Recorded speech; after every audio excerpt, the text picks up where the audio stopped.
ಓಂ ಗಂ ಗಣಪತಯೇ ನಮಃ. ಹಾಯ್ ಹಲೋ ನಮಸ್ಕಾರ. Welcome to spiritual vibes YouTube channel.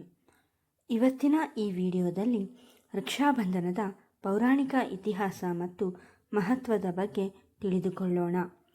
ಈ ರಕ್ಷಾಬಂಧನವನ್ನು ಶ್ರಾವಣ ಮಾಸದ ಹುಣ್ಣಿಮೆಯ ದಿನದಂದು ಆಚರಿಸಲಾಗುತ್ತದೆ. ಈ ರಕ್ಷಾಬಂಧನ ಹಬ್ಬವು ಸಹೋದರ ಸಹೋದರಿಯರ ನಡುವಿನ ಪವಿತ್ರ ಸಂಬಂಧದ ಸಂಕೇತವಾಗಿದೆ. ಈ ಹಬ್ಬವು ಕೇವಲ ಒಂದು ದಾರದ ಬಂಧವಲ್ಲ, ಬದಲಾಗಿ ಪ್ರೀತಿ, ವಿಶ್ವಾಸ ಮತ್ತು ಗೌರವದ ಬಂಧವಾಗಿದೆ. ಶತಮಾನಗಳಿಂದ ಈ ಸಂಪ್ರದಾಯ ನಡೆದುಕೊಂಡು ಬಂದಿದೆ. ಹಾಗೆಯೇ ಭಾರತೀಯ ಸಂಸ್ಕೃತಿಯಲ್ಲಿ ಇದು ಒಂದು ಪ್ರಮುಖ ಭಾಗವಾಗಿದೆ. ಮಹಾಭಾರತ ಎಂಬ ಹಿಂದೂ ಗ್ರಂಥದ ಪ್ರಾಚೀನ ಕಥೆಯನ್ನು ನೆನಪಿಸಲು ಈ ರಕ್ಷಾಬಂಧನವನ್ನು ಆಚರಿಸಲಾಗುತ್ತದೆ. ಹಿಂದೂ ಧರ್ಮದಲ್ಲಿ ಹಲವು ದೇವರುಗಳಿವೆ ಮತ್ತು ರಕ್ಷಾಬಂಧನವು ಕೃಷ್ಣದೇವರ ಕಥೆಗೆ ಸಮರ್ಪಿತವಾಗಿದೆ ಎಂದು ಹೇಳಲಾಗಿದೆ. ಕೃಷ್ಣನು ದ್ರೌಪದಿಯೊಂದಿಗೆ ಬಹಳ ಬಲವಾದ ಬಾಂಧವ್ಯವನ್ನು ಹೊಂದಿದ್ದನು. ಕೃಷ್ಣನ ಬೆರಳಿಗೆ ಗಾಯವಾದಾಗ ದ್ರೌಪದಿಯು ತನ್ನ ಸೀರೆಯ ತುಂಡನ್ನು ಕತ್ತರಿಸಿ ಅವನ ಬೆರಳಿಗೆ ಕಟ್ಟಿದಳು. ನಂತರ ಕೃಷ್ಣನು ದ್ರೌಪದಿಗೆ ಉಪಕಾರವನ್ನು ಹಿಂದಿರುಗಿಸಿ ಅವಳಿಗೆ ಅಗತ್ಯವಿದ್ದಾಗ ಸಹಾಯ ಮಾಡುವುದಾಗಿ ಭರವಸೆ ನೀಡಿರುತ್ತಾನೆ.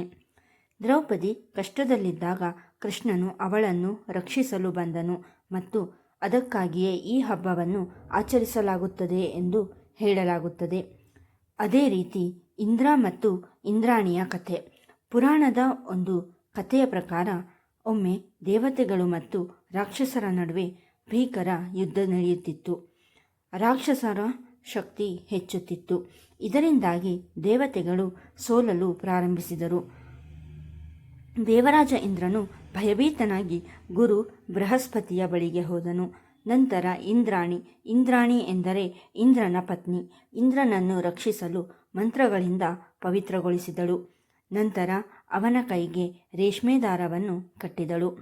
ಈ ದಾರದ ಪರಿಣಾಮದಿಂದ ಇಂದ್ರನು ಯುದ್ಧದಲ್ಲಿ ರಾಕ್ಷಸರನ್ನು ಸೋಲಿಸಿ ಗೆದ್ದನು.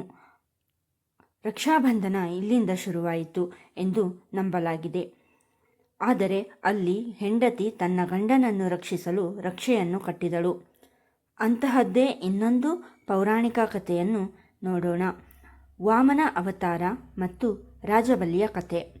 ಭಾಗವತ ಪುರಾಣದಲ್ಲಿ ಇನ್ನೊಂದು ಕಥೆಯಿದೆ. ವಿಷ್ಣು ವಾಮನ ಅವತಾರವನ್ನು ತೆಗೆದುಕೊಂಡು ರಾಜಬಲಿಯಿಂದ 3 ಹೆಜ್ಜೆ ಭೂಮಿಯನ್ನು ಕೇಳಿದನು. ರಾಜಬಲಿ ಅವನಿಗೆ 3 ಲೋಕಗಳನ್ನು ದಾನ ಮಾಡಿದನು.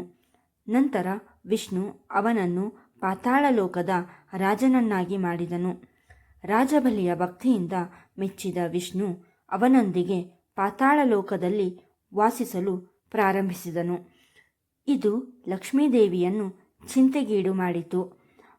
ಅವಳು ಸಾಮಾನ್ಯ ಮಹಿಳೆಯ ರೂಪವನ್ನು ತೆಗೆದುಕೊಂಡು ಬಾಹುಬಲಿಗೆ ರಾಖಿಯನ್ನು ಕಟ್ಟಿ ಅವನನ್ನು ತನ್ನ ಸಹೋದರನಾಗಿ ಮಾಡಿ ಪ್ರತಿಯಾಗಿ ಅವಳು ರಾಜಬಲಿಯನ್ನು ವಿಷ್ಣುವನ್ನು ತನ್ನೊಂದಿಗೆ ವೈಕುಂಠಕ್ಕೆ ಕಳುಹಿಸುವುದಾಗಿ ಭರವಸೆ ನೀಡಬೇಕೆಂದು ಕೇಳಿದಳು.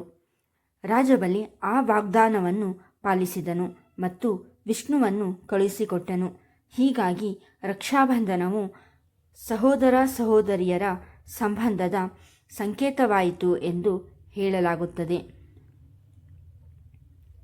ಈ ವಿಡಿಯೋ ನಿಮಗೆ ಇಷ್ಟವಾದಲ್ಲಿ ಲೈಕ್ ಮಾಡಿ, ಶೇರ್ ಮಾಡಿ ಮತ್ತು ನಮ್ಮ ಚಾನಲನ್ನು ಸಬ್ಸ್ಕ್ರೈಬ್ ಮಾಡಿ. ಧನ್ಯವಾದಗಳು.